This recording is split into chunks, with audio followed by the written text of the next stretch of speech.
Chanter la main sur le cœur. Chorale de l'Ifassi. Hymne de l'Ifassi.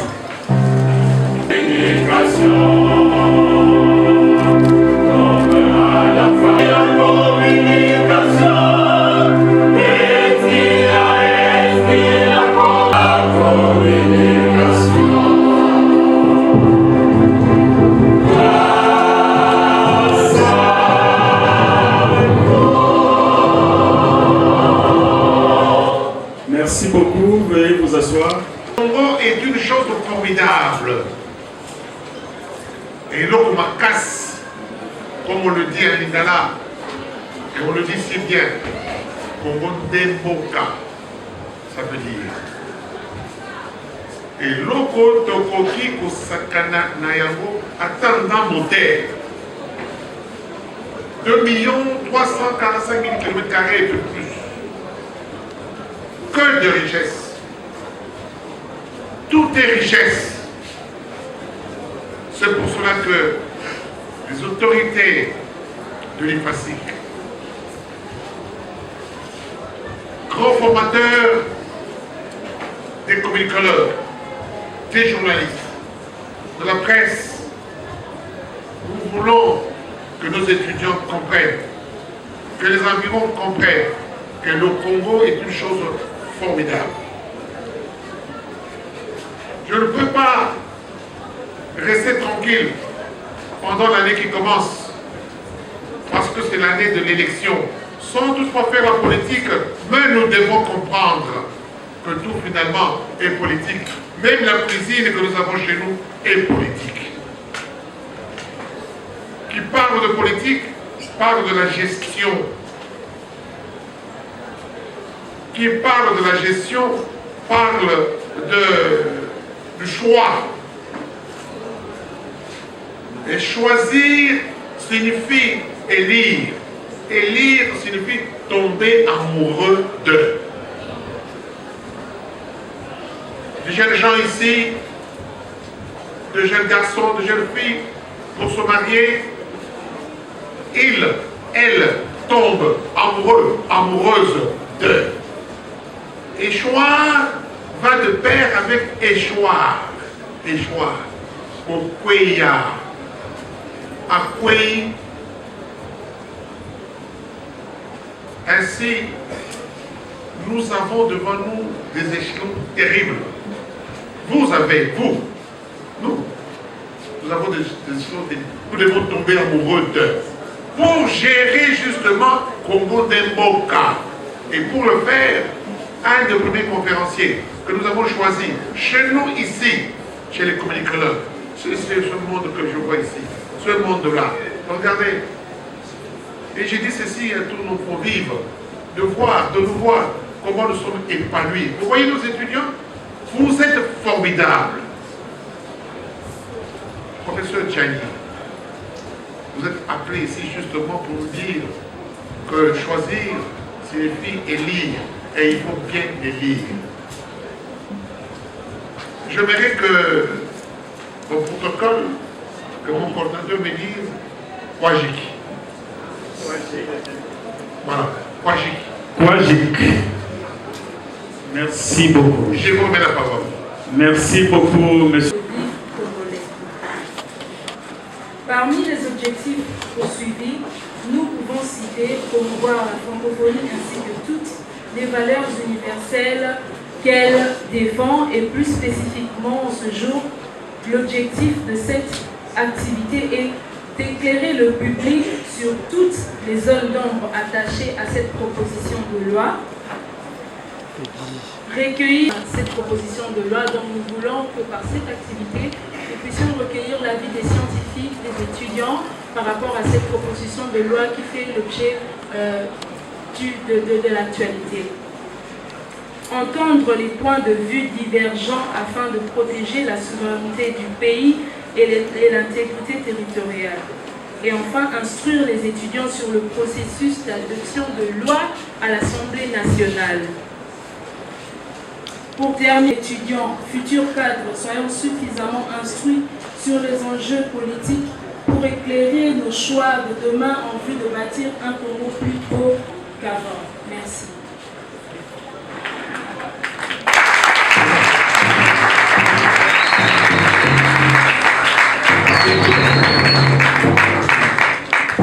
Le président de la coordination estudiantine de l'IFASIC, Joël Nokangé, a bien vouloir lui l'honneur d'avoir parmi nous le professeur Noé Tchani. Avant qu'il ne prenne la parole, je voudrais me permettre, j'espère que je vais y arriver, de le présenter.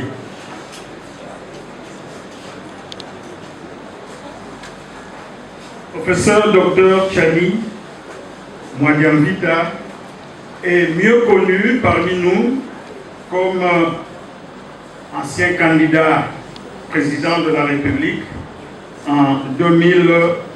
Formation de Citibank Executive Management pour les agents de crédit à Athènes en Grèce et a été stagiaire à la Banque nationale de Paris à Grenoble en France.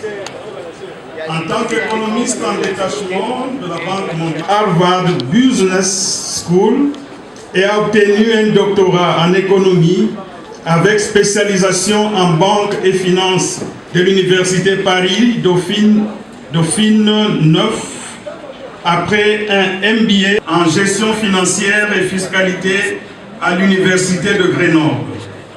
Un diplôme de 3e cycle en finance internationale à l'Institut supérieur de gestion à Paris et Paris en 2016. Une monnaie nationale crédible, édition des Book, Bruxelles, décembre 2012. 4e ouvrage.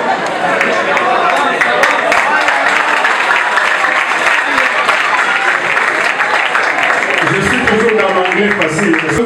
Vision pour une monnaie forte, aux éditions L'Harmattan Paris 2008. Dr Tchani est également l'auteur de plusieurs articles scientifiques sur la monnaie, le développement, les banques centrales, le secteur financier et la politique monétaire. Voilà. Je m'excuse pour ce retard là, pour le début de la conférence. Messieurs le recteur de l'Institut facultaire de sciences de l'information et de la communication ainsi que de l'IFASIC, professeurs et étudiants, mesdames et messieurs de la presse, distingués invités et participants à vos titres et qualités respectifs, mes chers compatriotes. Je voudrais, avant de commencer, remercier sincèrement, du fond de mon cœur, le recteur, et je dirais le recteur magnifique de l'IFASIC,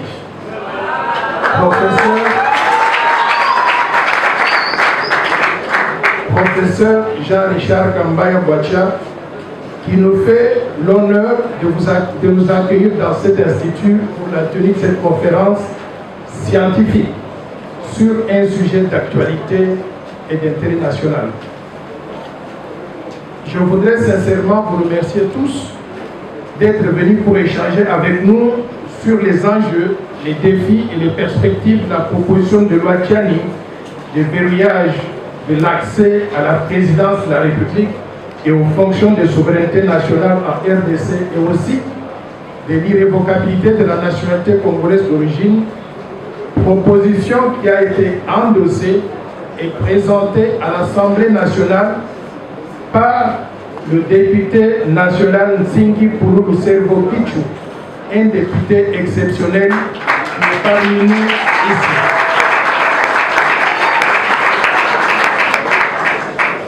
La proposition de loi est actuellement au niveau de l'Assemblée nationale.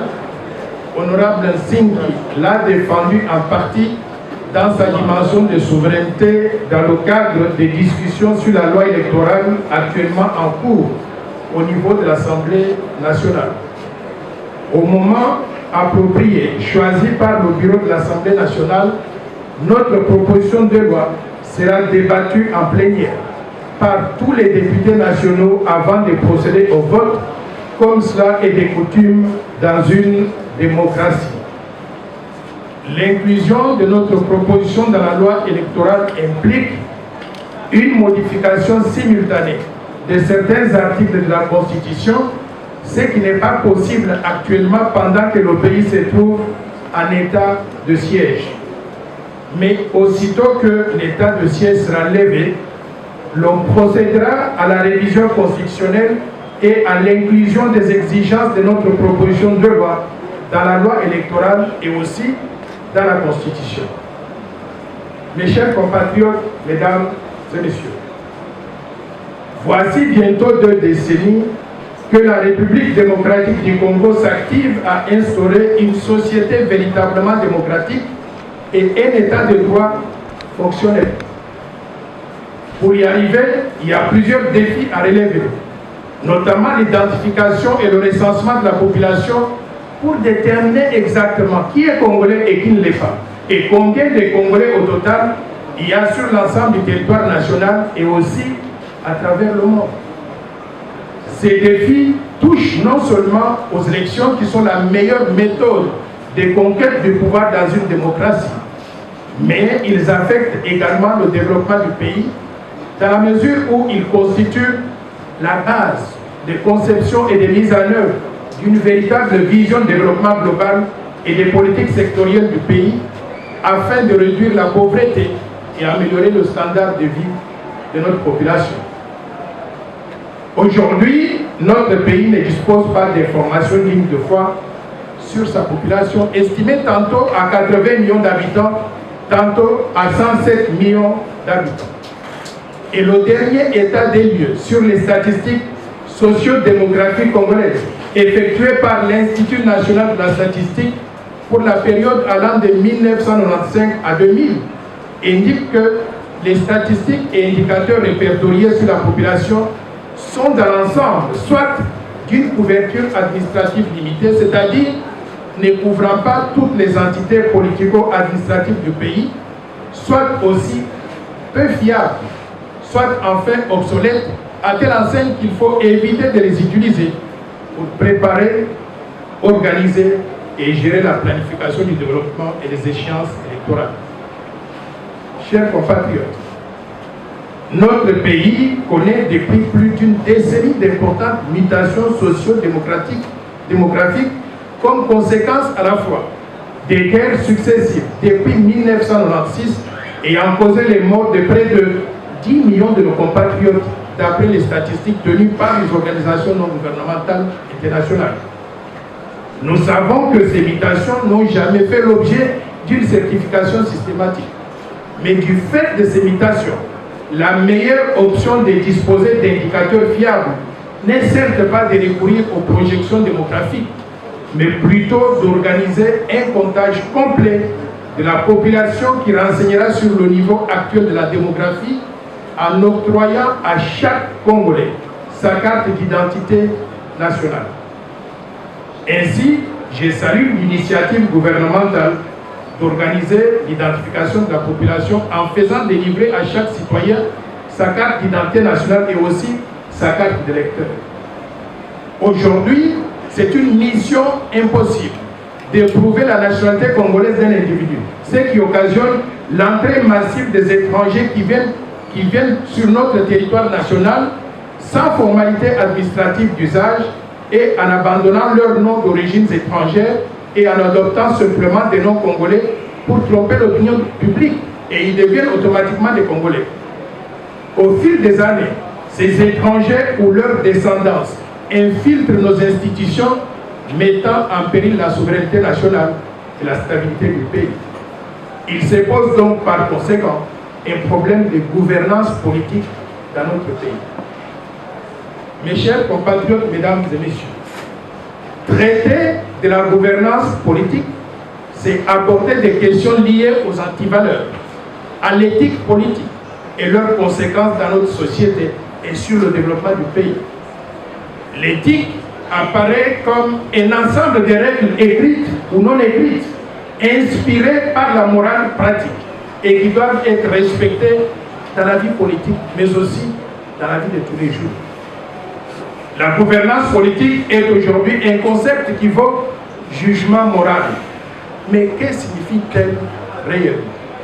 À mon avis, la gouvernance signifie l'art et la manière de gouverner une société.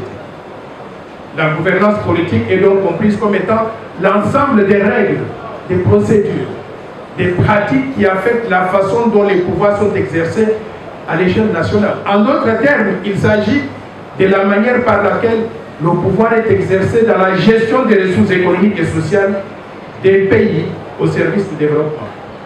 Et pour une gouvernance saine, certaines institutions de l'État, déjà mises en place, doivent fonctionner normalement, sans entrave, ni télescopage, et suivant des mécanismes de fonctionnement reconnus universellement et acceptés par le peuple. Ces institutions doivent veiller à l'exécution de la vision de développement du pays en déterminant les priorités et les indicateurs de la bonne gouvernance.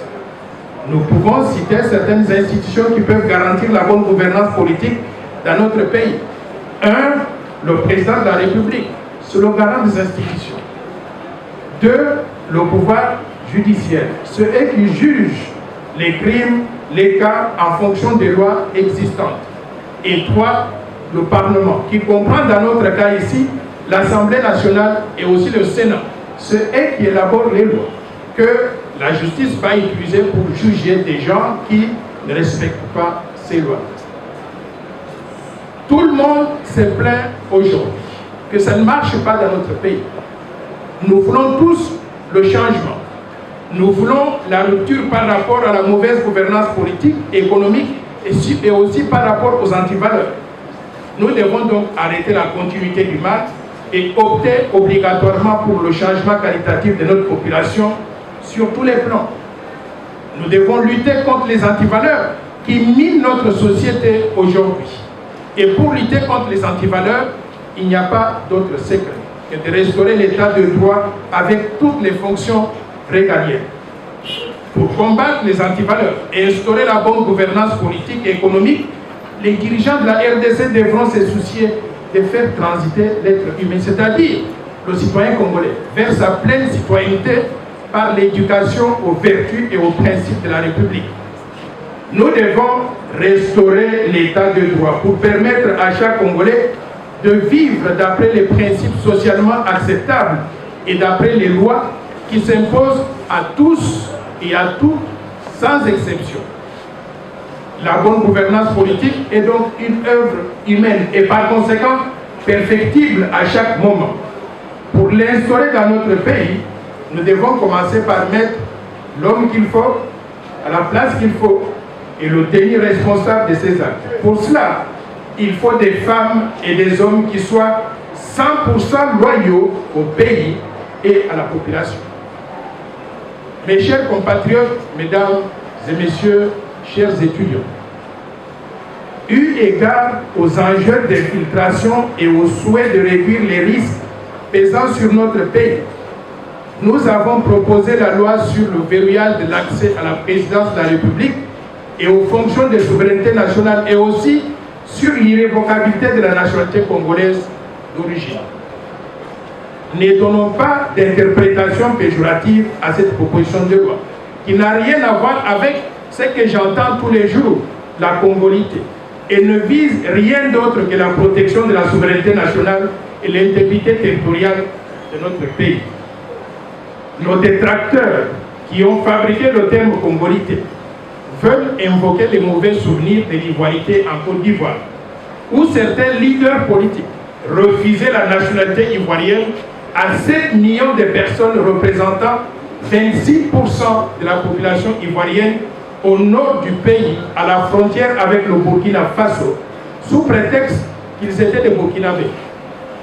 Nous n'avons pas un problème similaire en République démocratique du Congo pour parler de la congolité, car la loi proposée n'enlève la nationalité congolaise à personne parmi les Congolais. Bien au contraire, la loi proposée va redonner la nationalité congolaise à plus de 10 millions de personnes, comme je vais le démontrer plus tard dans cette présentation. Chers compatriotes, mesdames et messieurs, moi qui vous parle, on vous a fait ma biographie tout à l'heure, mais ils ont oublié quelque chose de très important. Je suis 100% congolaise.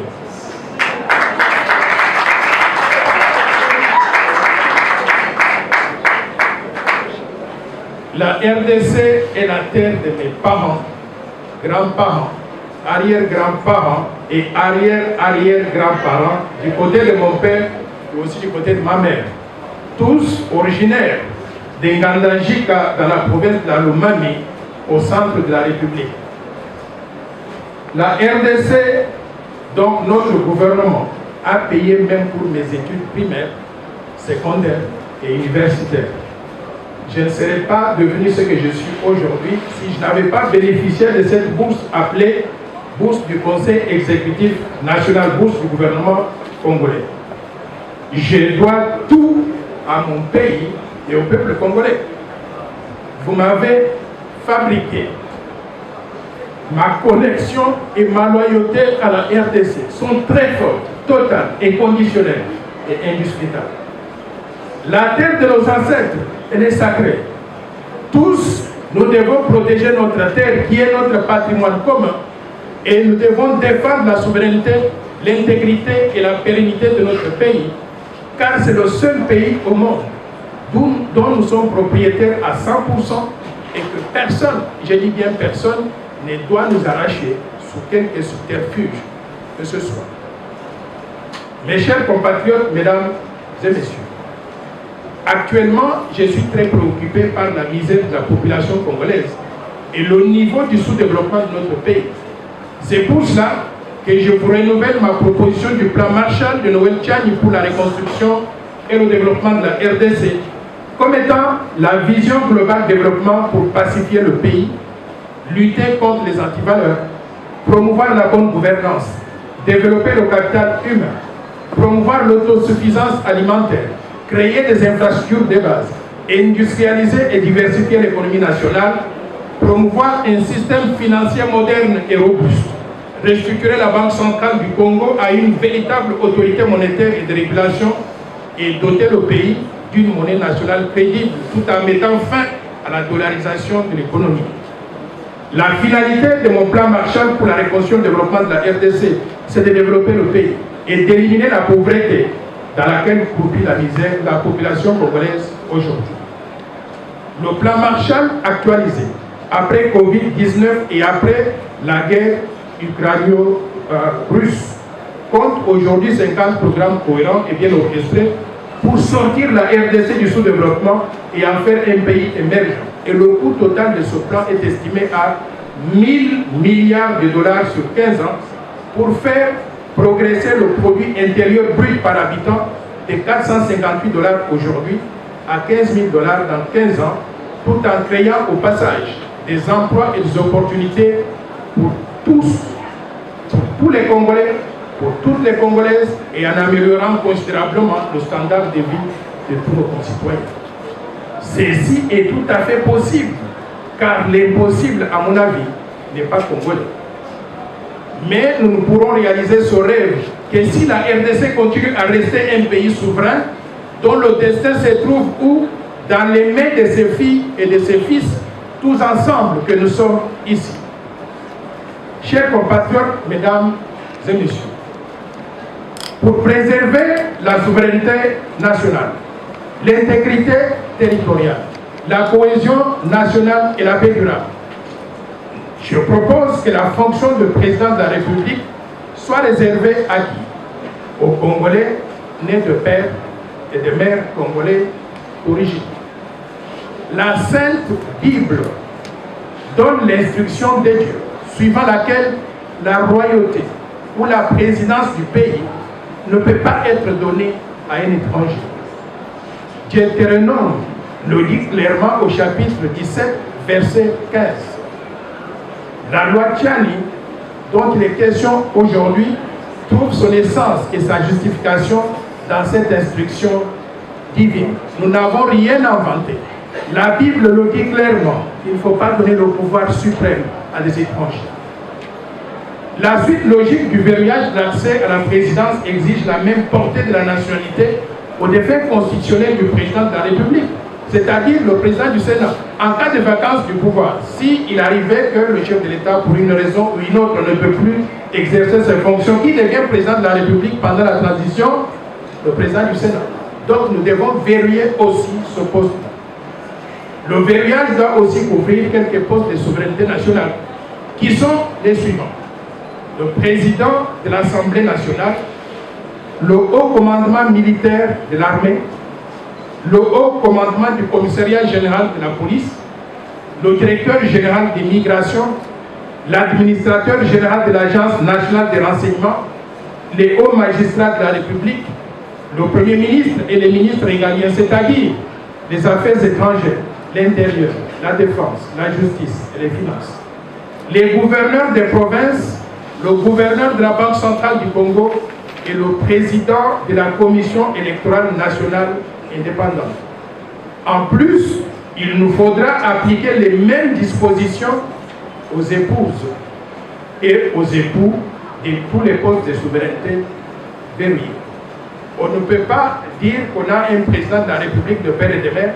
S'il a une femme étrangère, qu'est-ce que nous avons résolu comme problème? La femme sera un canal de conduite de l'information vers les pays étrangers. Et nous voulons éviter ça.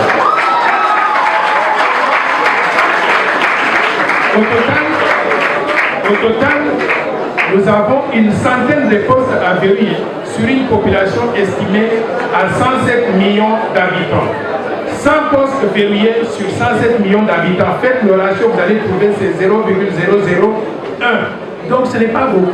Mais c'est important pour protéger la souveraineté de notre pays. Mes chers compatriotes, beaucoup de compatriotes ont compris les enjeux du fait de l'infiltration au sommet de l'État depuis plusieurs décennies et soutiennent cette proposition de loi.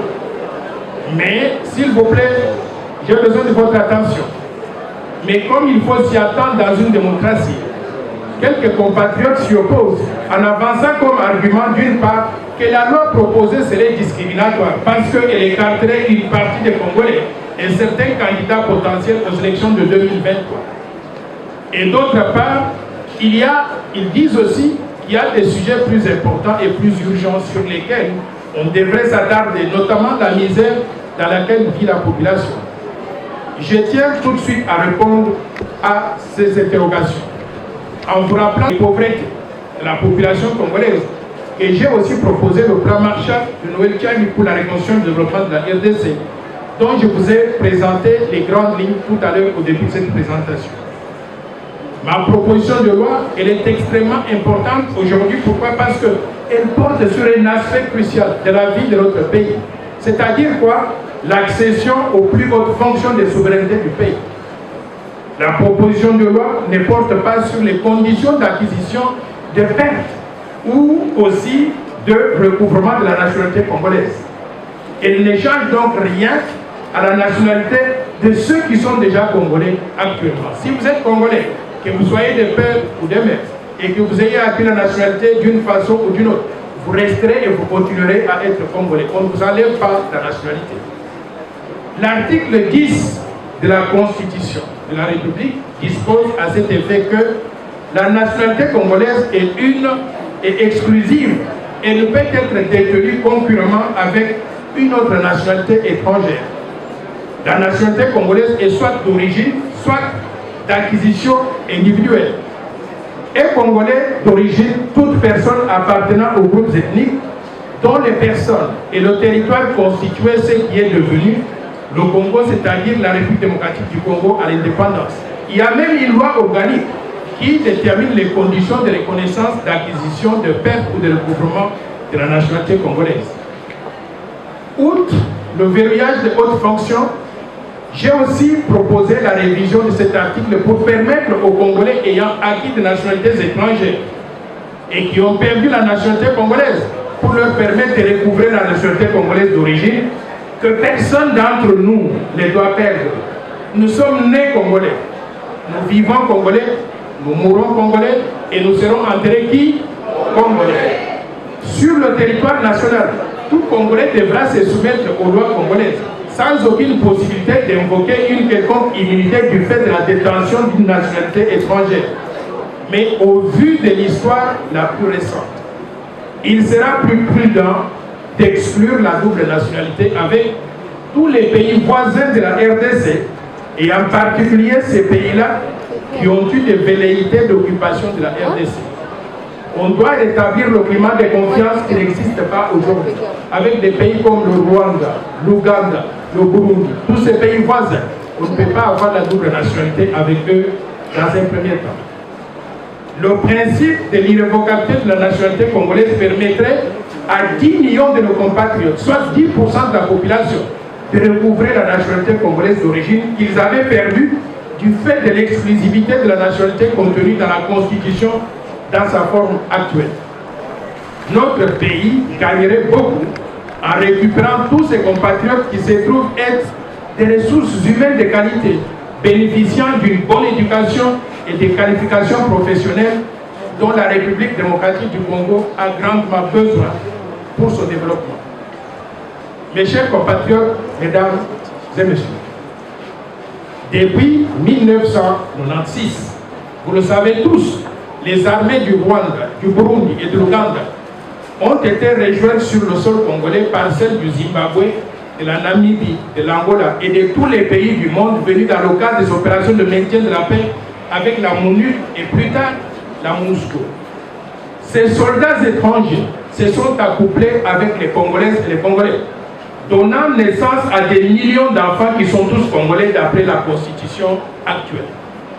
Nous acceptons tous ces enfants-là comme Congolais et ils ont droit à tout dans notre pays. Ce sont nos enfants, ce sont nos neveux, nos nièces, nos frères, ainsi de suite. Sauf que, pour des raisons de souveraineté nationale, nous devons restreindre l'accès à la présidence de la RDC et aux fonctions de souveraineté en les réservant exclusivement aux Congolais nés de mères et de pères congolais d'origine. Ceci nous éviterait l'infiltration au sommet de l'État et à travers des compatriotes qui auraient des loyautés partagées entre la RDC de leur père ou de leur mère et aussi des pays étrangers de l'autre part. C'est pour ça que je pense que c'est important que vous compreniez cela. On ne refuse pas la nationalité à ces enfants-là. On les accepte tous. Ils sont les nôtres.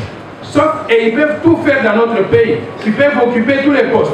Ils peuvent devenir des ministres de sport, des présidents des clubs de football. Ils peuvent faire beaucoup de choses dans notre pays. Sauf que les fonctions de souveraineté, je vous ai énuméré une centaine au début de cette présentation. Ces fonctions-là sont réservées aux Congolais de père et de mère.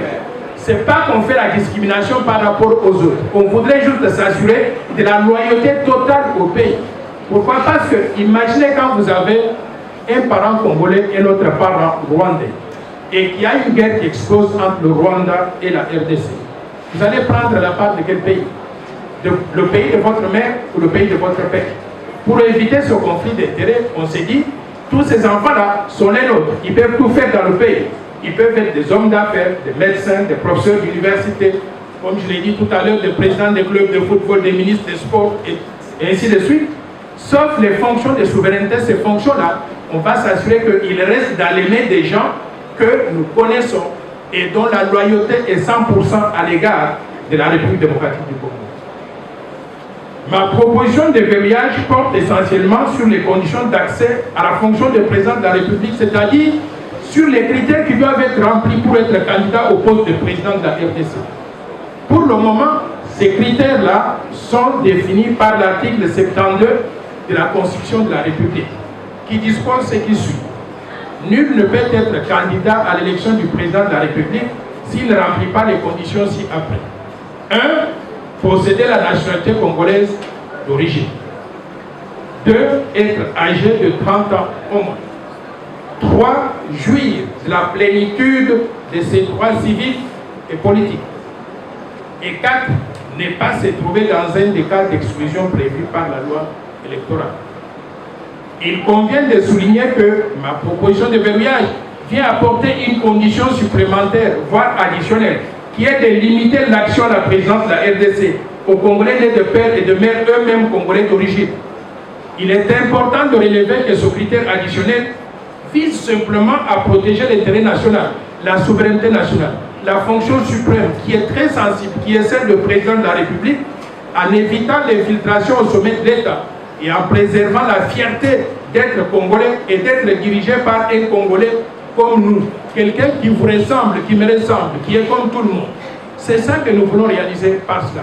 On aurait tous honte un jour si on arrivait à avoir un président de la République qui est congolais, mais qui est par exemple d'origine chinoise ou japonaise. Il y a des pays qui ont connu ces cas-là, comme le Pérou. On a connu un président qu'on appelait Fujimori. Fujimori était d'origine japonaise. Le jour qu'il a quitté le poste, et on a déterminé qu'il avait pris beaucoup d'argent du trésor public. On a voulu mettre la main dessus.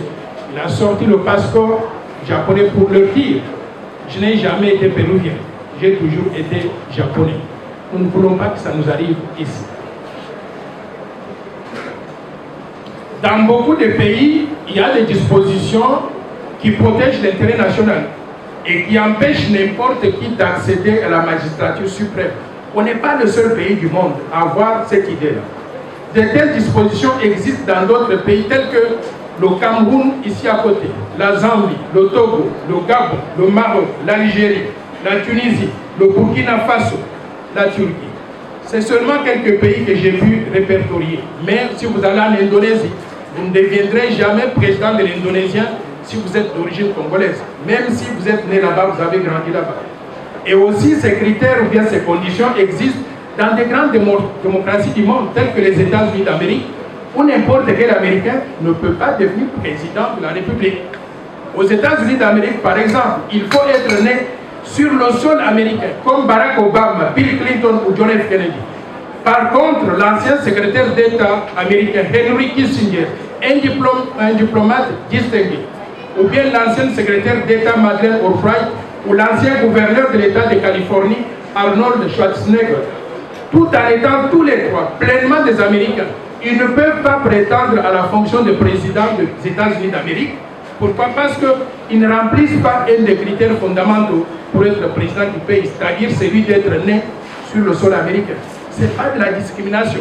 Les Américains ont voulu simplement anticiper, éviter que quelqu'un qui vient de l'étranger vienne poser au sommet de l'État des situations de conflit d'intérêts entre les États-Unis et son pays, ou bien le pays donc de ses ancêtres.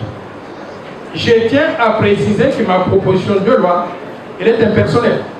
Elle ne vise aucun individu. Même si toute loi est discriminatoire par nature, cette proposition n'est pas plus discriminatoire que les lois similaires dans d'autres pays. Pourquoi? Parce que dans le monde entier, il y a des critères d'éligibilité. Ces critères sont déterminés et discutés à l'avance, et dès qu'ils sont adoptés par le Parlement et promulgués par le président de la République, ces critères s'appliquent à tout le monde, sans distinction, sans exception et sans discrimination.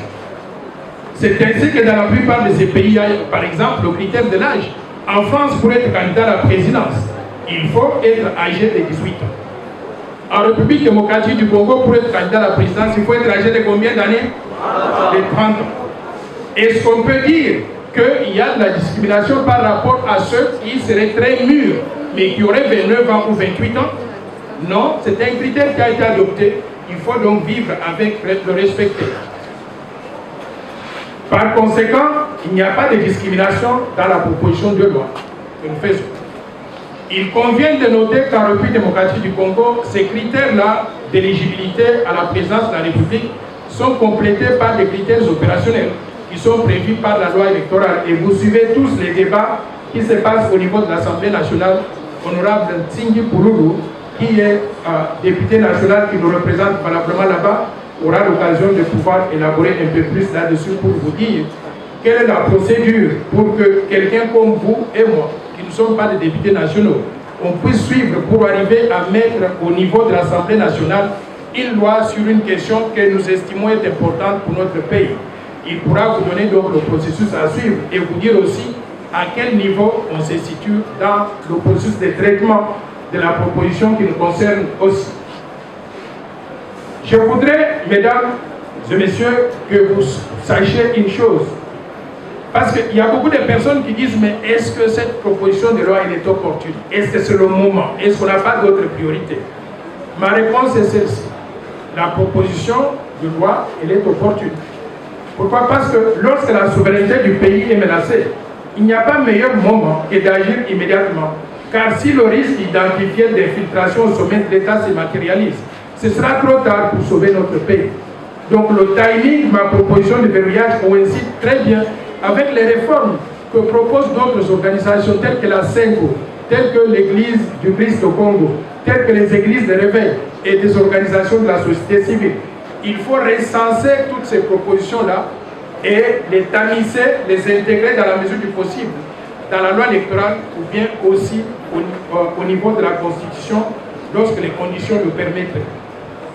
Chers compatriotes, si cette proposition de loi est adoptée, la RDC ne prendrait plus un risque.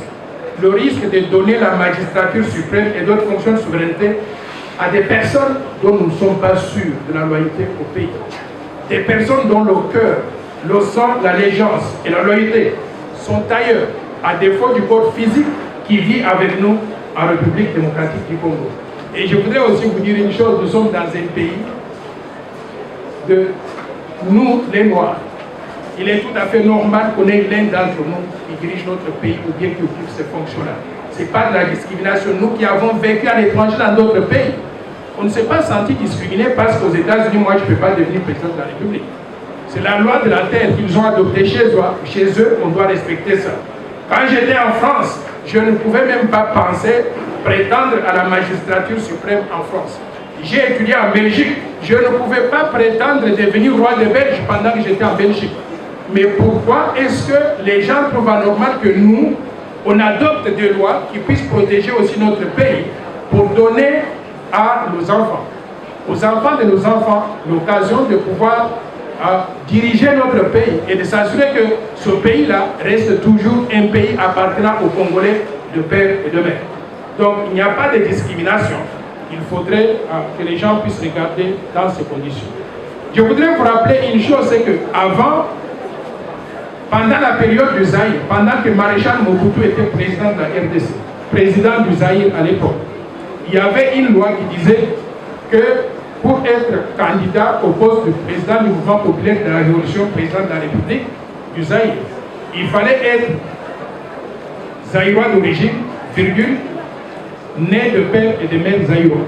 C'est ainsi que des gens que j'apprécie beaucoup, comme Kengo Adon, ils étaient dans ce pays ici. Pendant la période de Mobutu, ils ne pouvaient pas prétendre occuper le poste de président de la République à cause de cette disposition-là. Mais Kengo Adon n'est pas malheureux, plus malheureux que ça, parce qu'il a occupé tous les postes, sauf ce poste de président de la République. Donc on n'a pas fait de discrimination à son égard. On a voulu simplement protéger le pays en s'assurant qu'à tout moment, c'est lui qui pouvait gérer notre pays était un Congolais de père et de mère congolais. Pour terminer, mes chers compatriotes, je voudrais que vous puissiez peut-être arrêter de parler là-haut. Les Congolais sont en droit de rêver d'un Congo meilleur par rapport à celui que nous avons aujourd'hui. Et vous avez suivi la chanson que le recteur a commandée tout à l'heure, Congo Lembo. Nous avons droit de rêver du bonheur dans notre propre pays, à l'instar d'autres peuples du monde, comme les Américains, les Français, les Japonais, les Chinois et les Sud-Africains. Nous sommes à même d'échanger notre destin commun et de vivre mieux dans ce Congo qui a tant fait pour nous tous et nous a tout donné. Mon rêve est celui de chaque Congolais et de tous les Congolais. Le rêve consiste pour un Congolais à ne pas émigrer à l'étranger parce que vous allez vous fatiguer là-bas. Vous finirez par revenir ici. À rester chez lui au pays, à y vivre en paix, en sécurité et en toute tranquillité, car nul n'est mieux ailleurs que chez soi. J'ai dans cette audience des personnes qui me sont très chères. Corneille Moulumba et Maître Pascal Guido. S'il vous plaît, mettez-vous debout. À la fin de la journée, devinez où ils sont aujourd'hui. On revient toujours au Berka. Donc, je vais vous dire une chose, et d'étudier au Congo, comme vous le faites aujourd'hui, mais dans de bonnes conditions pour acquérir des connaissances permettant d'être compétitif par rapport aux autres citoyens du monde, devenu aujourd'hui un village planétaire. Le rêve est d'avoir des soins médicaux de haute qualité en RDC et de vivre mieux et le plus longtemps possible. Le rêve congolais est de trouver du travail bien rémunéré en RDC, après avoir terminé ses études et de s'acheter une maison et une voiture avec un salaire gagné à la sueur de son front. Le rêve est de rouler dans sa voiture sur des autoroutes allant de Goma à Nganajika, de Sakania à Zongo, de Lissala à Beni, de Goma à Kikwi, de Lodja à Nkamba, de Lubumbashi à Kinshasa ou de chez soi à n'importe quel coin de la République. Le rêve est de manger à sa faim et de nourrir et habiller sa famille dignement, d'acheter des produits fabriqués en RDC sur base de matières premières congolaises.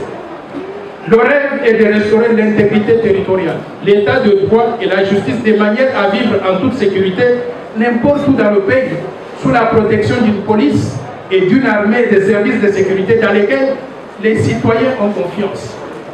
Le rêve est que la RDC cesse d'être la république des fils et des filles à papa, où l'ascension sociale se fait sans mérite et de façon héréditaire.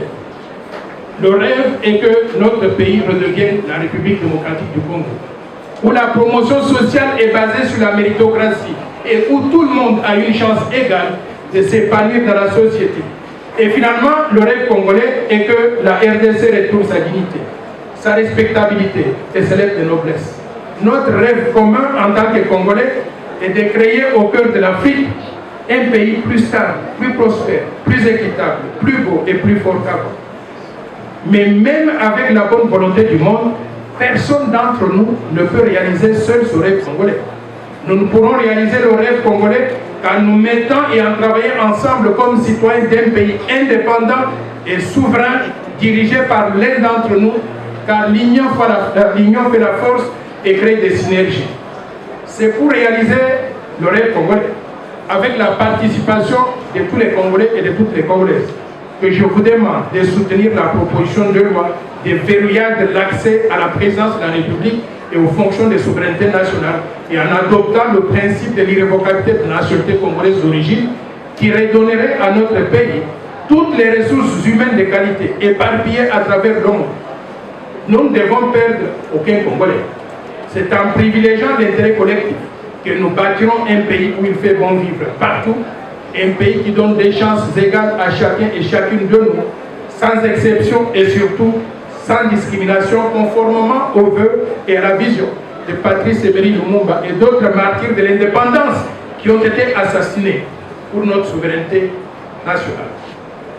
Mesdames et messieurs, j'ai choisi d'être long exceptionnellement aujourd'hui pour vous donner tous les éléments. Pourquoi? Parce que vous êtes des l'IFACI, vous êtes des communicateurs, des communicants, des gens qui peuvent propager la bonne nouvelle. J'ai voulu que vous ayez l'information afin de défendre cette proposition de loi partout où vous allez vous trouver.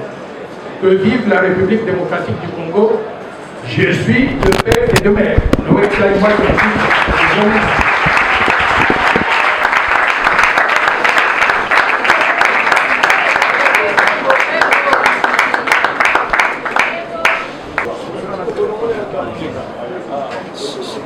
Visionnaire Dr Noël Tchani et très cher recteur de l'université IFACI, chef des travaux, assistant, étudiants, étudiantes, vous tous en vos titres et qualités. Bonjour. Vous savez, la loi ne libère pas l'homme du péché. Vous devez retenir que la loi ne libère pas l'homme du péché. Et on ne fait pas plaisir à qui que ce soit. Et on ne le fera jamais. Les gens pensent que c'est nouveau. Les gens pensent que c'est discriminatoire comme venait d'exposer le docteur Noël Tchani. Non, disons la loi. Moi, je suis de formation ingénieur physicien. Moi, je suis ingénieur physicien.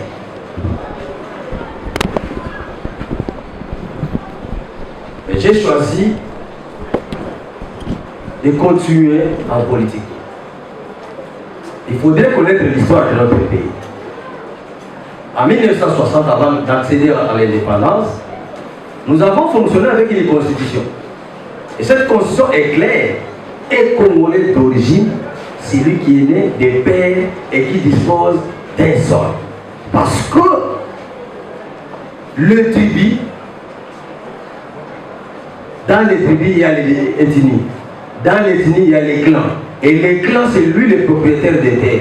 Quand vous n'avez pas de terres, vous n'avez pas les clans ici, vous n'avez pas d'ethnie, comment tu es devenu congolais? Ça a été défini déjà en 60.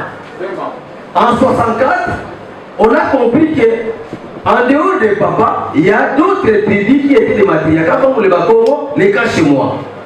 Moi, je suis Mukongo.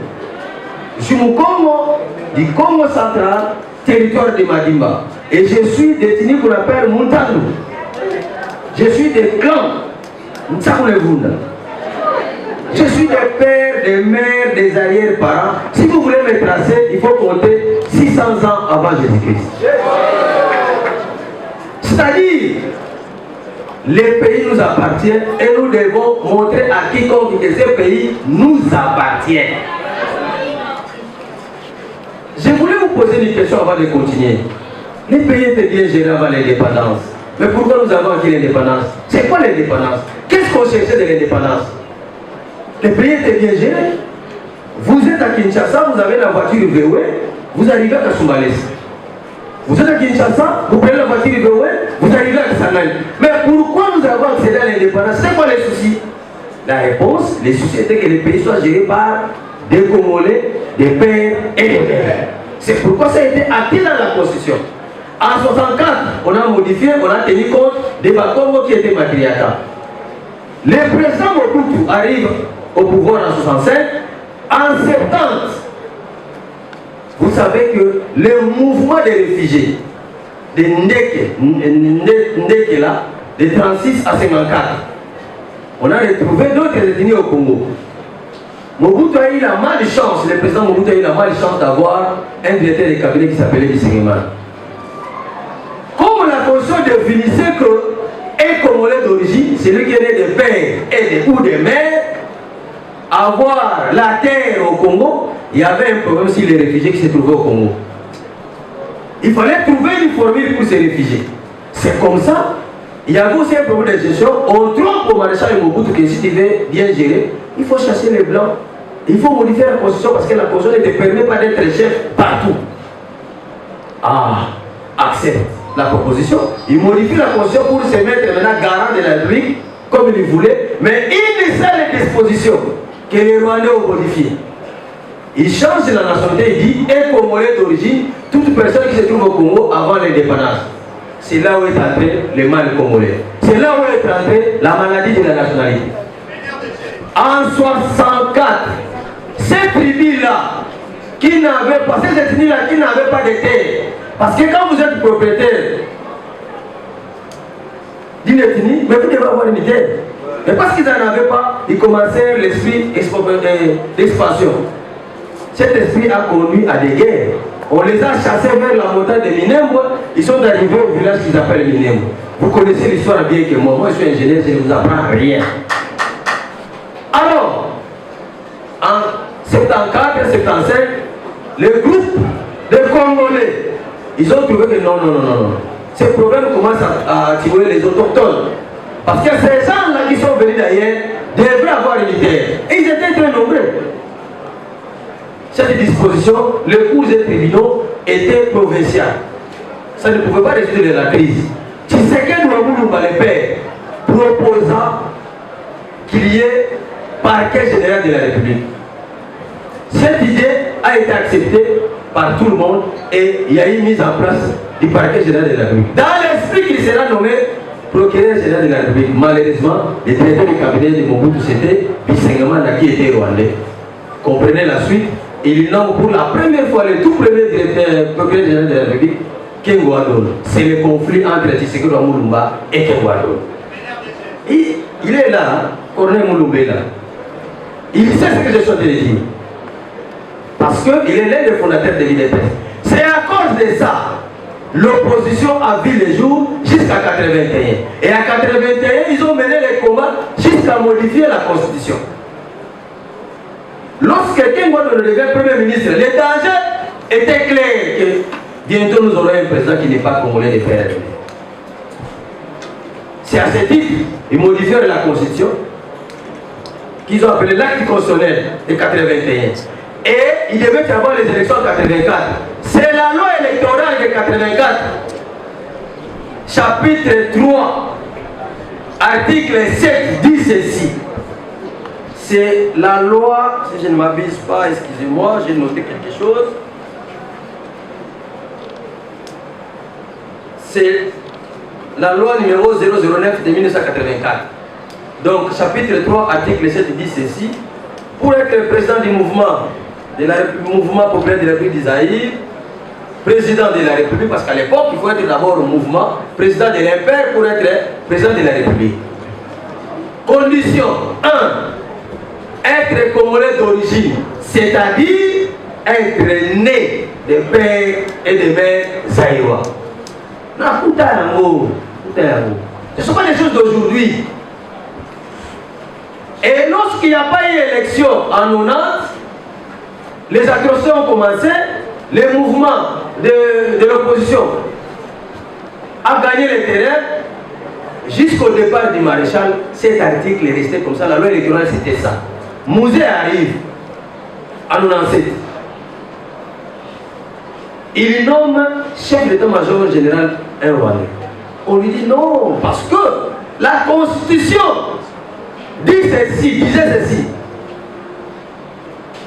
Personne ne peut être général, colonel, si tu n'es pas congolais de père et de mère. Dernier grade, si tu n'es pas congolais de père et de mère, c'est capitaine. Ils ont tout changé. On dit à Mouzé, mais ce messieurs-là n'est pas congolais, il dit ce sont nos frères. Mais quand vous lui faites la guerre, il dit c'est un congolais d'aventurier. Et finalement, en 99, Mouzé compris qu'il y avait possibilité que les gens commençaient à se cumuler pour aller aux élections. Mouzé signe un acte qui dit ceci: pour créer un parti politique, être membre d'un parti politique, il faut être des pères et des mères congolais. Et aujourd'hui, vous pouvez vérifier la loi sur la Banque centrale, la loi numéro 005, si je ne m'abuse pas, l'article 40.I dit ceci: nul ne peut être candidat gouverneur de la Banque centrale s'il n'est pas congolais de père et de mère. Mes très chers compatriotes, ce pays vous appartient. Moi, je n'ai pas écrit la Constitution. La Constitution dit ceci, à l'article 10, parce qu'ils disent que nous violons la Constitution. Non. Ici, il y a deux choses. Le docteur Noël Tchani a précisé. Il y a deux choses. Il y a l'accès aux fonctions politiques et l'irrévocabilité de la nationalité congolaise. Deux choses. Mais l'accès aux fonctions politiques est régi à l'article 11 de la Constitution, qui dit que tout Congolais naît libre en dignité et en droit. Mais la jouissance aux fonctions politiques est réservée aux seuls Congolais, sauf exception établie par la loi. Mais quelle loi? Parce que nous avons deux types de Congolais. Congolais par acquisition et Congolais d'origine. Soyons clairs, dans les Congolais d'origine, nous avons plusieurs types de Congolais. Nous avons les Congolais réfugiés qui étaient venus dans les vents de 36 à 54. Même les intérêts qui sont venus en 94 ici, nous siégeons avec eux comme députés. Pire encore, nous siégeons avec des intérêts comme députés. Je l'ai dit en tant que député national et j'assume. Nous avons les Congolais qui sont soit des pères ou des mères. Mais écoutez, moi je suis ingénieur, je ne peux pas vous apprendre la rhétorique. Vous nous avez appris que quand nous sommes nés des mêmes pères ou des mêmes pères, des mêmes mères, mais papa différent ou maman différent, on s'appelle demi-frères. C'est vous connaissez le français mieux que moi. Mais comment toi tu es demi-frère, tu veux que tu partages les mêmes prérogatives que moi? Jamais. Comment ça? D'où tu tires ce courage-là? Et vous regardez très bien l'article 72 ou 72, pour ceux qui parlent le français autre, dit ceci: pour être candidat président, il faut être Congolais d'origine. C'est-à-dire, on a inscrit les Congolais par acquisition. On a donné déjà privilèges aux Congolais d'origine. Mais maintenant, en bas, à 4e alinéa, on dit ne pas se trouver dans l'exclusion de la loi électorale. Le docteur Noël Tchani a expliqué ça. Ça signifie quoi? La loi électorale, c'est la loi spécifique. C'est la loi cadre. C'est-à-dire, dans cette loi électorale, on va déballer qui est Congolais d'origine. Celui qui était réfugié, il a quel droit? Celui qui est à moitié des pères ou des mères, il a quel droit? Et celui qui est des pères et des mères, a quel droit? C'est la loi électorale qui va définir. C'est comme ça que vous voyez cette formule à la loi électorale de 1984. Donc, tous les bruits qu'on vous raconte, ce n'est que des gens en difficulté de positionnement. Mais, je vous dis, si vous êtes Congolais, dites oui à cette proposition de loi. Si vous êtes Congolais, souscrivez-vous à cette proposition de loi. C'est pour votre intérêt. C'est pour votre intérêt. Je vous épargne des détails. Les lundis, des Rwandais se sont battus à l'Assemblée nationale. Des Rwandais. Je vous dis. Mais devenus Congolais. Mais en parlant, nous avons compris qu'ils étaient des Rwandais. Elle prend la parole par motion. Il demande, merci, il demande au président, dans son village, un tout à recruter des milices. Ils sont allés envahir leur forêt. Ils ont tout ravagé. Il n'a pas fini la parole. Moi, je suis passé devant, je dis, président, suivez, suivez, qu'il reprenne la parole. Il dit, un tout, encore député et il siège avec nous. Moi, je dis, reprenez. Et le tout, il n'a pas hésité, il prend encore la parole en vitesse, sans souscrire. Président, président. Nous avons demandé, président, veuillez l'accorder la parole. Il dit, non, c'est lui qui a des milices. Il est venu m'attaquer. Au vie et aussi de tout le monde. Les journalistes étaient là. Vos aînés journalistes étaient là. Et c'est connu, ce n'est plus un secret. Ce n'est plus un secret. Le député Outou qui a tenu ses propos s'appelle Naïchimir.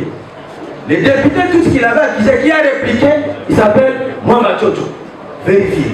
Mes très chers compatriotes, je vous parle en tant que député, membre des institutions de la République. Prenez votre destinée au sérieux. Évitez les sentiments. Je vais conclure, excusez-moi, en disant, il y a une histoire qu'on nous a relatée. Il y a un lion qui était malade, qui était affamé, on peut chasser. Une maman l'a gardé à la maison. Le lendemain, les gens sont passés et disaient, mais nous pourchassons un lion ici. Non, non, non, il est passé. Mais il gardait le lion à la maison. 3 jours après, le lion avait faim. Il n'a bouffé que la même maman. Vous qui gardez des amis et connaissances étrangers, ces gens-là vous ont assujettis. Ils sont devenus plus riches que les Congolais, plus riches que la République démocratique du Congo. Tirez les sons. Tirez les sons. Merci. C'est-à-dire les Tigipolou, les Noël Tchani, tout ce que vous êtes là, nous sommes tous égaux et nous avons droit à tout dans notre pays. Nous avons droit à notre pays, ça veut dire qu'on peut occuper tous les postes. On peut être enseignant, professeur, militaire, on peut être policier, on peut faire tout ce que nous voulons dans notre pays. Maintenant, afin de pouvoir faire la distinction entre ceux qui peuvent être loyaux à 100% et ceux qui ne peuvent pas l'être, on a dit, sélectionnons quelques postes qu'on va réserver à ceux dont la loyauté n'est pas sujette à caution. Mamadou Ndala, c'est l'un de ces cadres-là de la République. Je ne connais pas sa situation exacte. Son père était congolais. Je devine que l'un des parents de Mamadou Ndala était congolais et l'autre était ouest africain. C'est pour ça qu'il s'appelle Mamadou peut-être. Si ça est le cas, il est congolais à 100%. Il a droit à tout dans notre pays.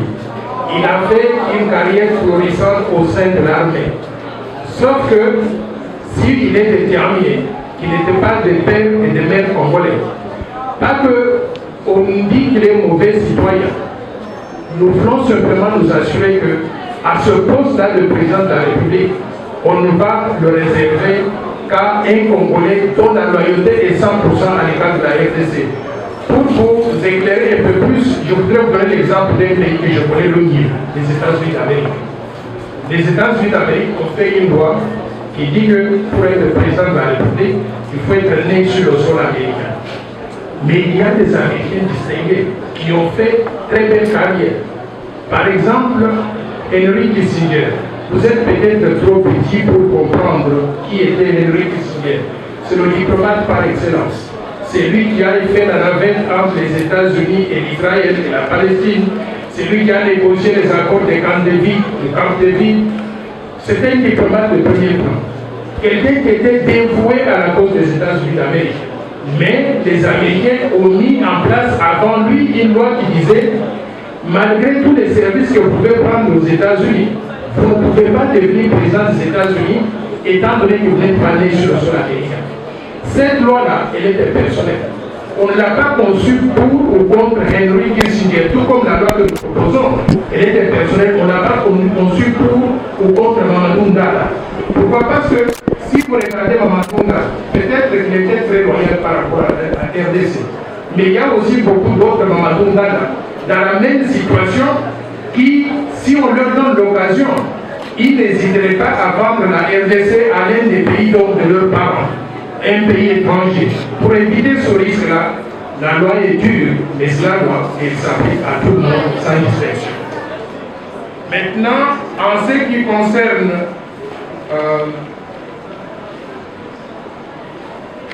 la RDC a toujours été gérée par des congrès de père et de mère. Mais les résultats que nous avons réalisés aujourd'hui, après 62 ans d'indépendance, ne sont pas très satisfaisants. Est-ce que nous devons changer la formule parce que les pères et des mères ont échoué? Je ne pense pas qu'il faut changer la formule. Je pense plutôt que nous devons réfléchir sur les moyens de pouvoir améliorer la gouvernance en sélectionnant parmi les Congolais ceux qui seraient mieux qualifiés que tous ceux qui ont géré la RDC jusqu'à présent. Et ces Congolais-là, ça existe. C'est pour ça que moi, je vous ai proposé le plan Marshall. Avant d'arriver ici, si vous regardez les 5 présidents que nous avons connus, je dirais qu'il n'y a pas beaucoup avant d'arriver à être président de la République qui vous pouvez nous présenter une vision de développement du pays en nous disant si nous faisons ça, voici les résultats que nous allons réaliser donc dans 15 ans. Les temps ont changé. On reconnaît les erreurs commises par les autres qui nous ont précédés.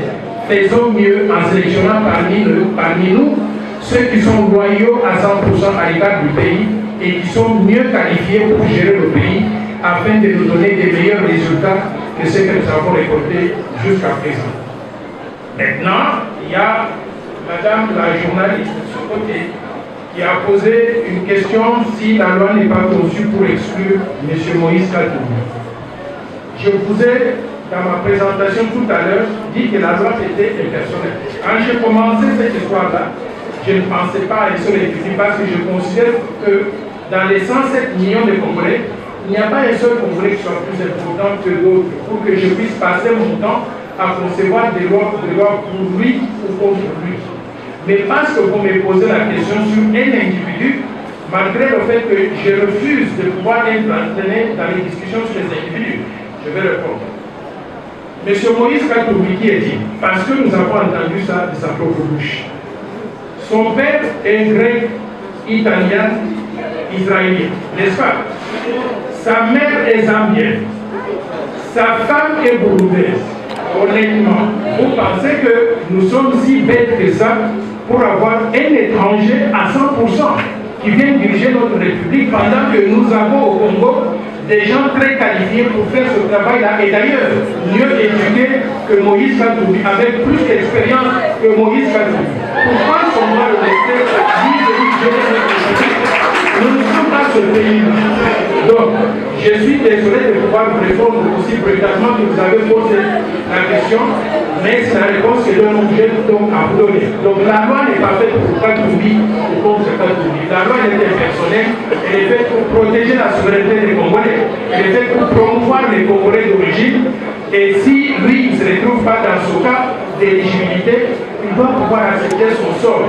Au même titre que Arnold Schwarzenegger aux États-Unis, Madeleine Albright ou bien Henry Kissinger ont accepté leur sort, que malgré leur intelligence, leur expérience, ils ne sont pas éligibles pour devenir président des États-Unis. Dans notre pays aussi, ce n'est pas n'importe qui, et nous devons laisser accéder à ces fonctions de souveraineté. Et enfin, il y avait la question de la loyauté qui est retenue simplement au sommet de l'État. Pourquoi pas descendre plus bas, au niveau de l'Assemblée nationale, au niveau de nos institutions et consorts. Moi, je pense que nous n'avons pas voulu effrayer tout le monde. Il fallait commencer quelque part par les postes qui soient les plus exposés, les plus sensibles. Si on a des gens responsables dans ces postes-là, je pense que la suite va être logique. Je donne l'exemple. Si nous avons l'administrateur de l'Agence nationale de l'enseignement l'ANER, qui est le père de mères congolais, et si c'est un homme consciencieux, il va s'assurer qu'au sein de l'ANER, il n'y ait pas des infiltrés à tous les niveaux. Donc, on laisse la liberté à ces gens-là qui occuperaient des postes au sommet de pouvoir s'assurer qu'à l'intérieur de leurs institutions, il y ait des Congolais qui ne posent pas des menaces sécuritaires à notre pays. Je pense que j'ai répondu à ce qui concerne donc à toutes les questions qui m'étaient adressées. Ah bon, il y a notre ami qui a donné Zumbu, qui est venu de Liège. D'abord, je voudrais vous saluer, vous accueillir au pays. Et ça me rappelle donc tous ces souvenirs-là à Liège. Bien sûr, on pourra mettre à votre disposition les documents que nous avons qui soient disponibles sur la loi. Mais sachez que, étant donné que la loi se trouve au niveau de l'Assemblée nationale, il y a beaucoup de modifications par rapport à la version initiale qu'on avait donc présentée. On peut vous donner des vidéos de présentation de la loi, quelques coupures de journaux, des articles qu'on a ramassés et qui donnent donc les détails sur la proposition de loi telle qu'elle est. Comme ça, vous aurez la documentation à amener donc dans la diaspora prochaine. Merci. Monsieur Honoré Mbaye demande ici, vous ne pouvez pas écrire une loi pour écarter les infiltrations. 1000 km, je vais vous répondre en disant que 1000 km de théorie est égal à un pari pratique. Et pour labourer un hectare, on commence par 1 centimètre. Si nous commençons par la présidence, ça va descendre. Conformément à la Constitution de la République, si vous lisez l'article 90, on appelle 90, vous verrez que le travail ne se limite pas chez les députés, chez les législateurs ou sénateurs. Nous sommes scindés.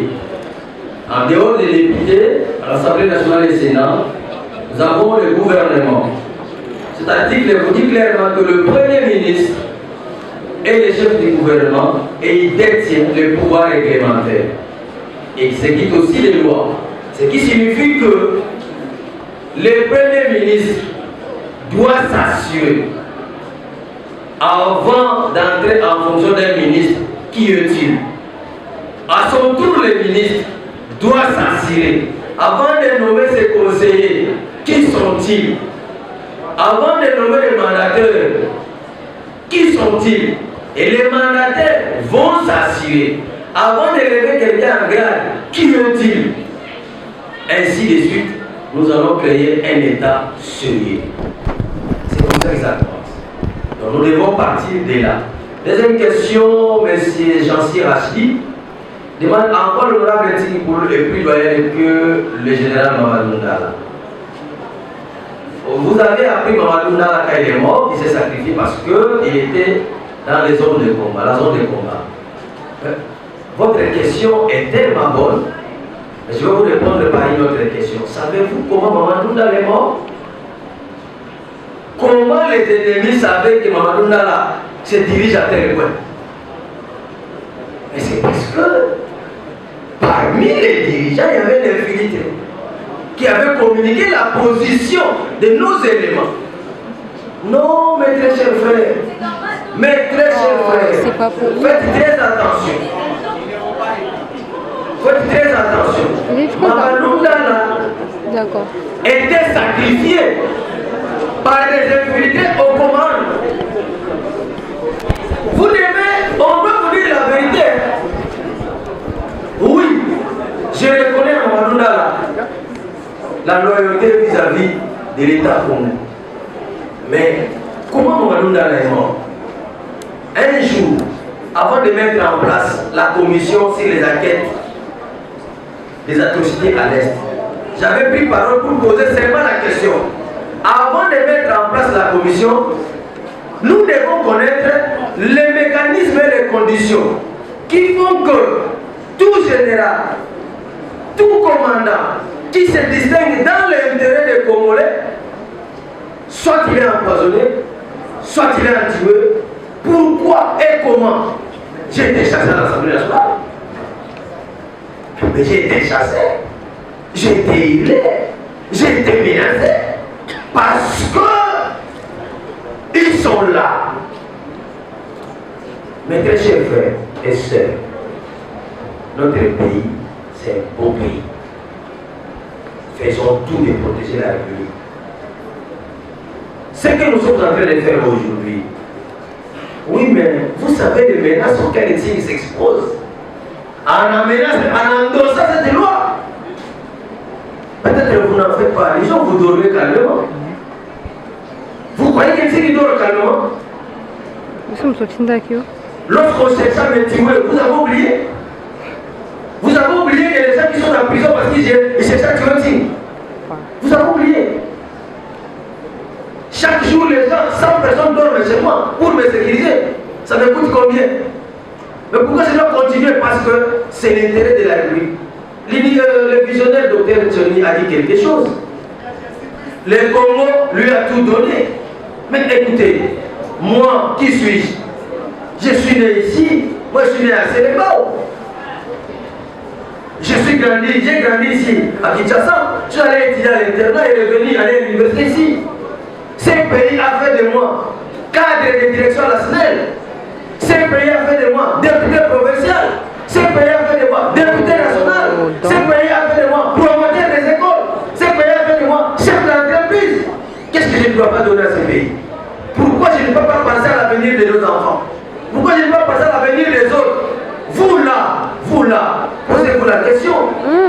Vers les années passées, 2017 même, nous avons eu les patriotes qui zèlent paix à son âme. Il a payé aux étudiants la bourse, 30 $. Est-ce que vous avez la bourse? C'est ça, les hommes d'État. Nous devons passer à l'avenir. C'est ça ce que nous voulons, un patriote. Le docteur, visionnaire docteur a dit ceci. Parmi les Congolais, il ne suffit pas d'être les pères et les mères. Il ne suffit pas. Mais il faut être les meilleurs parmi les pères et les mères pour accéder aux hautes fonctions. Quand nous étudions, on disait quoi? Soyez intelligents, soyez sérieux pour que demain tu sois responsable. Ce n'est pas ça? Il ne suffit pas d'être Congolais les pères et les mères. Il faut que parmi les pères et les mères, que tu sois les meilleurs. Si vous critiquez les pères et les mères aujourd'hui, parce qu'ils ne sont pas modernes, parce qu'ils n'étaient pas les meilleurs de leur parcours.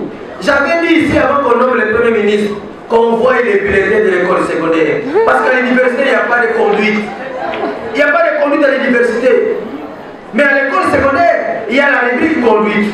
On va voir, parce que le 3e des humanités en 6e, l'élève est menacé par son propre corps, par l'adolescence.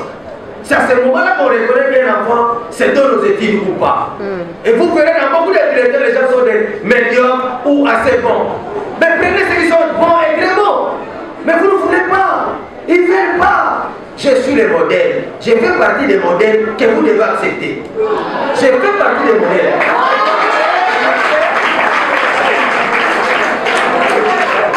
Merci. Je dois vous raconter une expérience personnelle que je vis. J'étais étudiant aux États-Unis.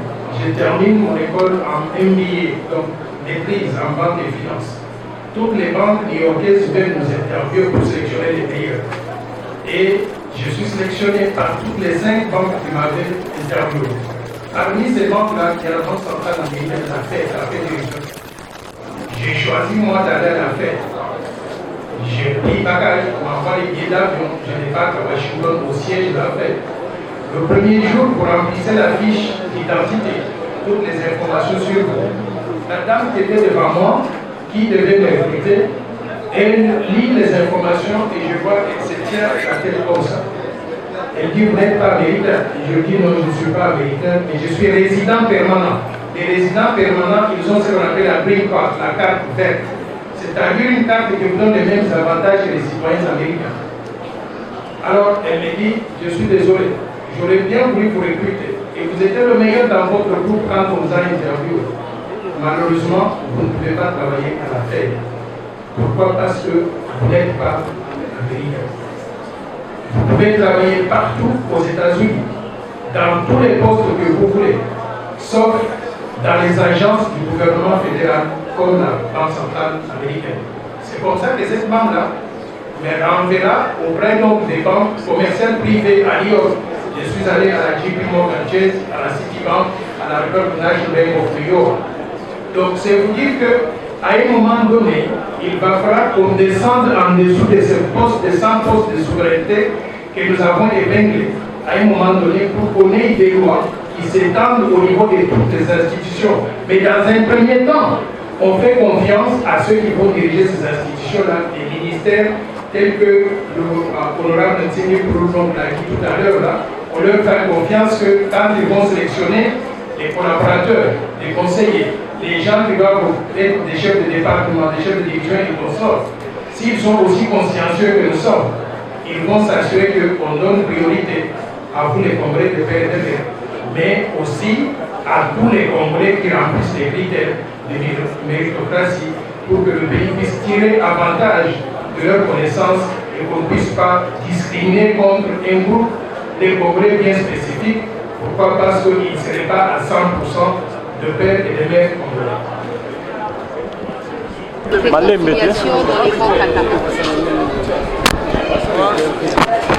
Je n'ai aucun problème que les Congolais puissent se retrouver quand ils sont sincères, quand ils veulent travailler pour la RDC. Et s'il y a des agendas cachés, je crois que nous devons tous rester unis au niveau national, plutôt que de commencer à nous faire des guerres en disant nous on est originaires de tel coin et que les autres personnes, il y a des originaires de ces coins-là et des autres qui ne sont pas originaires.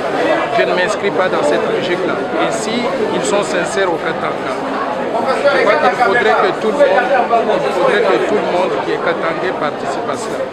J'ai vu qu'il y a les Edi Kapende qui ne sont pas là, les Joseph, le prophète de l'Éternel, Joseph Mukunkubila et d'autres qui ne sont pas là-bas. Pourquoi est-ce qu'ils ne sont pas parmi eux pour qu'ils puissent se réconcilier? Parce que s'il y a réconciliation nationale, c'est sur quel sujet d'abord? Par exemple, Edi Kapende était en prison pendant combien de temps? Pendant 20 ans. Il était mis en prison par un pouvoir katangais. Il était tenu par Joseph Kabila. Alors, est-ce que les deux là peuvent se réconcilier? Pour qu'ils puissent se réconcilier, nous voulons connaître la vérité. Qui a tué effectivement, par exemple, Laurent Désiré Kabila?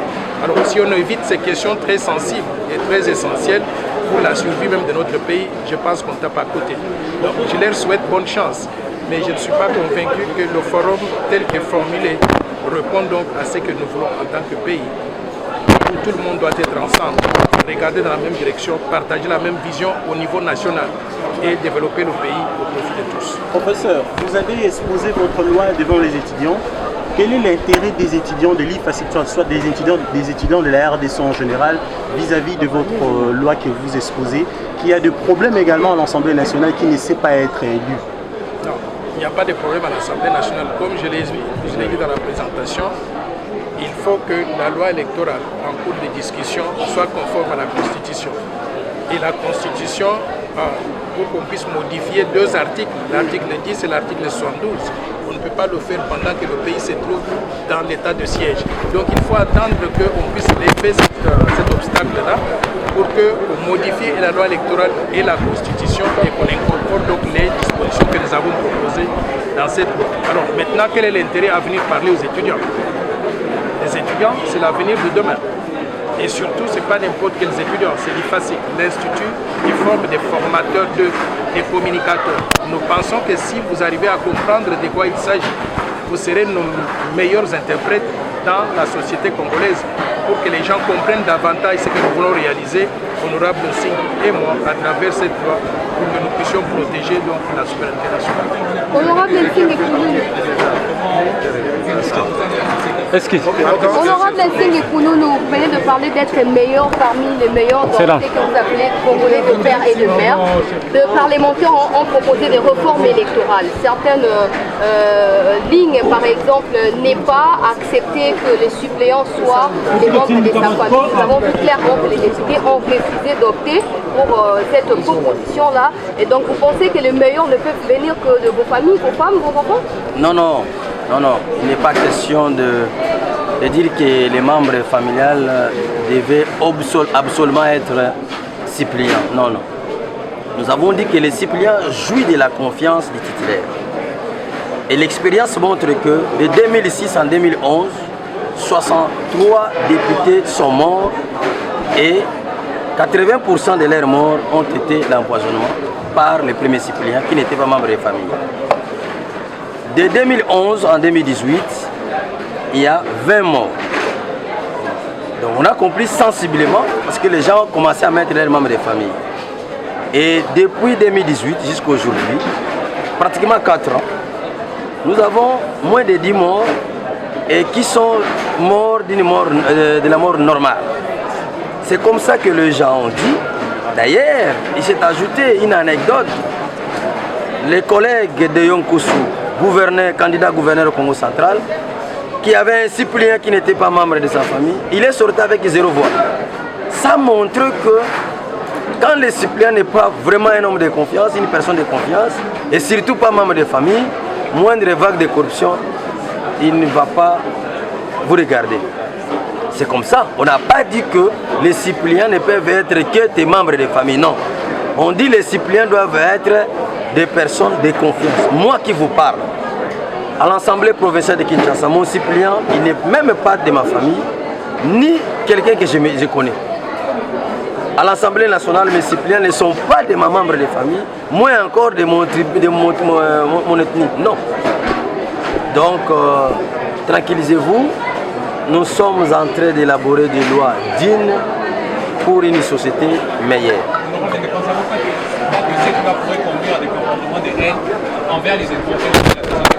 Quelle loi? Oh, mais le docteur Tchani vous a expliqué en long et en large. Il y avait les élections récemment en Zambie. L'article 346 de la Zambie dit quoi? Pour être candidat en Zambie, président de la République, il faut être le père et de mère zambiens. En Algérie, il faut être d'abord le père et de mère algérien, de ta femme, et être musulman de toi, de ta femme et de tes enfants. On vous trompe. On vous donne quelques billets pour raconter n'importe quoi. C'est vous les perdants. Et aussi, si la loi ne sera pas adoptée, quelle sera votre réaction? Tant que je suis vivant, cette loi passera toujours. Et qu'est-ce qui va? Ça passera toujours. Ça passera toujours. La loi a été reçue, jugée recevable et la loi est en traitement. C'est-à-dire quoi? En fait, il n'y a que des pesanteurs. C'est tout déjà dans les têtes des gens. La loi est passée. La loi est passée. Ce sont des ambassadeurs des autres pays qui siègent le président de l'Assemblée nationale pour ne pas aligner cette loi. Mais la vérité est que la loi est dans les bons. Le docteur Noël Tchani vient de vous expliquer.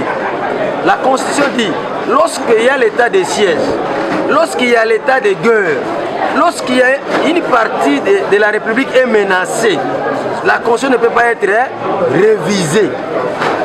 Sinon, on ne parlait plus maintenant de... C'est une loi comme tout autre. Ça a la particularité de vous sécuriser. C'est pour votre intérêt. Et c'est pour votre intérêt. Parce que les gens construisent chez leurs beaux-frères, chez les enfants ailleurs. Comprenez ce qu'on vous dit. Merci beaucoup. Merci. Le fait d'être de père et de mère congolais, je ne veux pas dire qu'on est honnête, qu'on est courageux, qu'on est tout ça. Mais simplement, on prend simplement une précaution, une petite précaution. En plus de cela, c'est tout à fait naturel, c'est tout à fait normal. Il n'y a aucun mal à ça. Le problème dans notre pays, c'est que quelque part, on a mal posé le problème parce qu'on l'a lié à des individus, des partisans de cet individu contre les autres, ainsi de suite. Ça n'a aucun sens. On pose le problème en termes généraux. Quelle est votre lecture de la table ronde au niveau du Grand Katanga qui réunit des leaders politiques? Mais c'est une mauvaise chose pour une raison simple. Si la table ronde était d'ordre économique, par exemple, on se retrouve pour voir comment développer la province, il n'y a aucun mal à ça. Mais lorsqu'on dit table ronde pour la réconciliation des enfants de Katanga, est-ce que les enfants de Katanga étaient en guerre les uns contre les autres? Il y a des projets de société des uns différents des autres. Il y a la compétition politique normale, électorale. Ça n'a rien à voir. On ne doit pas réconcilier. Si vous voulez former un bloc et que les gens du Congo central forment un bloc, que le Kassai forme un bloc, alors ça nous ramène en arrière. C'est ça. Donc c'est pour ça que je dis que si nos compatriotes du Katanga, de l'espace katangais en quelque sorte, se réunissent pour réfléchir sur l'économie, je comprendrais parfaitement ça. Mais quand on dit se retrouver pour la réconciliation, là c'est inquiétant. Je sais que je sais pas, Katumbi n'était pas d'accord avec Mouyej ou Mouyej avec Kabila avec tel autre, mais politiquement c'est normal parce qu'ils ne sont pas contraints d'avoir une même vision des choses. Alors, le danger pour moi c'est cette perception de former bloc contre qui, n'est-ce pas? Si nous sommes parvenus à créer les 26 provinces, sinon c'est aussi pour éviter ça. Parce qu'il y avait des plans cachés pour la balkanisation du pays, pour que Katanga soit un seul pays, comme ça on va dans le morcellement du pays, les Américains aussi vont s'en accaparer. On a fait à chaque échec à cela, il ne faut pas qu'on y revienne. On a progressé, on a fait un pas, quelle que soit la faiblesse de nos provinces, mais un bébé ne marche pas d'un seul jour, nous allons de l'avant petit à petit. Donc pour moi, j'étais contre la manière dont ça avait été perçu. Eshima, votre magazine qui bat au rythme de l'actualité. Une réponse à vos besoins en information, un éclairage dans divers domaines. Impartial, documenté, instructif. Eshima au cœur de l'info. Retrouvez la nouvelle édition. Le service national de la RDC, une seconde chance pour les Koulouna. Le commandant du service national, le général-major Jean-Pierre Kassongo Kabouik, est en passe de réussir le plus difficile. La conversion des délinquants juvéniles appelés Koulouna en bâtisseurs de la République. Jean-Pierre Kassongo Kabouik a réalisé des avancées notables à la tête de ce service qu'il occupe depuis juillet 2018. Ce jeune délinquant, presque indomptable dans les rues de Kinshasa, ont finalement été maîtrisés au centre pilote de Kanyama KCC. À ce jour, ils sont endoctrinés et formés à rendre service à la nation, à devenir utiles pour le pays. Au total, 2000 anciens Koulouna devenus aujourd'hui bâtisseurs ont perçu leur premier salaire après une période de 14 mois de formation dans plusieurs domaines, notamment la maçonnerie, la menuiserie et autres. Cette étape a concrétisé la volonté exprimée par le chef de l'État, Félix Tshisekedi, qui prône une autre méthode plus humaine pour l'encadrement de ce jeune brigand urbain et leur réinsertion sociale. Cela à travers la formation pour servir de main-d'œuvre au profit de la République démocratique du Congo. Dans un long entretien accordé à Eshima Magazine, le général-major Jean-Pierre Kassongo Kabouik explique le retour 4 ans après de la production agricole à Kanyama KCC. Dans cette interview exclusive, le commandant du service national égrène les réalisations de cette structure qui revient d'une longue léthargie. Il évoque l'expérience des cantines militaires et policières et révèle que son service paramilitaire mettra bientôt ses cantines à la disposition du campus universitaire en faveur des étudiants.